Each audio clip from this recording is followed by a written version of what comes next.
കുറേ നാളായിട്ട് ആഗ്രഹിക്കുന്നത് മതിലിൽ കുറച്ച് വാൾ ലൈറ്റ് വെക്കണം പറഞ്ഞിട്ട് ഒരു വർഷമായിട്ട് നമ്മളതിൽ വയറും കണക്ഷനൊക്കെ കൊടുത്തിട്ടുണ്ടായിരുന്നു കേട്ടോ. എന്നിട്ടത് പിന്നീട് വെക്കാൻ പറ്റുന്ന ഒരു സാഹചര്യത്തിലായിരുന്നില്ല. ഇപ്പോൾ ഓക്കെ ആയപ്പോൾ ഞാൻ വേഗം ഓർഡർ ചെയ്തിട്ടുണ്ടായിരുന്നു.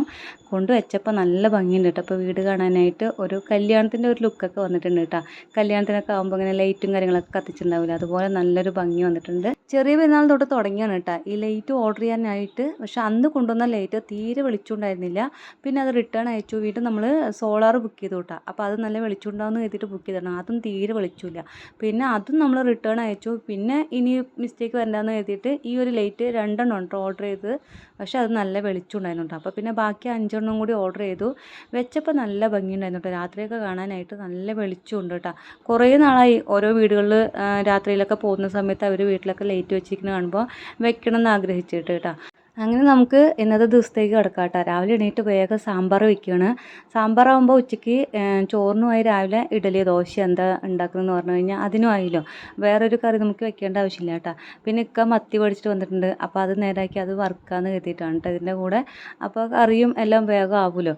അപ്പോൾ കാലത്ത് വേഗം സാമ്പാറിനുള്ളതൊക്കെ റെഡിയാക്കി വെച്ചിട്ട് കുക്കറിൽ വേവിക്കാൻ വെക്കുകയാണ്. ഞാൻ കുക്കറിലാണ് കേട്ടോ ഏറ്റവും കൂടുതൽ വെക്കുക. അതാകുമ്പോൾ വേഗം ആവുമല്ലോ. പക്ഷേ സാമ്പാറിന് കഷ്ണങ്ങളൊക്കെ ഇട്ടെങ്കിലും തക്കാളി ഇടാനായിട്ട് മറന്നു കേട്ടോ. അപ്പോൾ വേഗം തക്കാളി എന്തായാലും മുരിങ്ങക്കായ ഉണ്ട്. അപ്പോൾ അതുകൂടി ഇടുന്ന സമയത്ത് തക്കാളി ഇടാമെന്ന് കരുതി.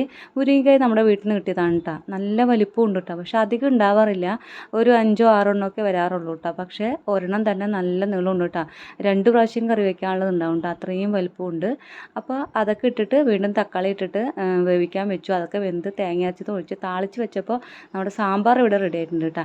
ഇനി ഇഡലിയും കൂടി ആയി കഴിഞ്ഞ് കഴിഞ്ഞാൽ അവർക്ക് കഴിക്കാനും കൊടുക്കാമെന്ന് കരുതി. ഇന്ന് നോക്കിയിട്ട് ഇക്കാക്കാണെങ്കിൽ നേരത്തെ പോകുമാണ് കേട്ടോ. അപ്പോൾ പിന്നെ അതൊക്കെ കഴിഞ്ഞ് അവരൊക്കെ പറഞ്ഞു വിട്ട ശേഷം ഞാനും കഴിച്ച് കണ്ടാണ് കേട്ടോ. മീൻ നിരക്കാതിരുന്ന്. പക്ഷേ മീൻ ഭയങ്കര മോശം കേട്ടോ. എല്ലാം കേട് വന്നതാണെന്ന് തോന്നുന്നു.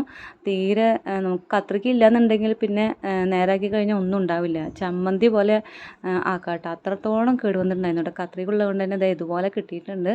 പിന്നെ മുളക് പൊടി മഞ്ഞൾപ്പൊടിയൊക്കെ ഇട്ടാൽ തിരുമ്മി വെച്ചു കേട്ടോ. അപ്പോൾ ഇന്നത്തേക്ക് ഇത്രയേ ഉള്ളൂ വീഡിയോ. അടുത്ത വീഡിയോ ആയിട്ട് കാണാം.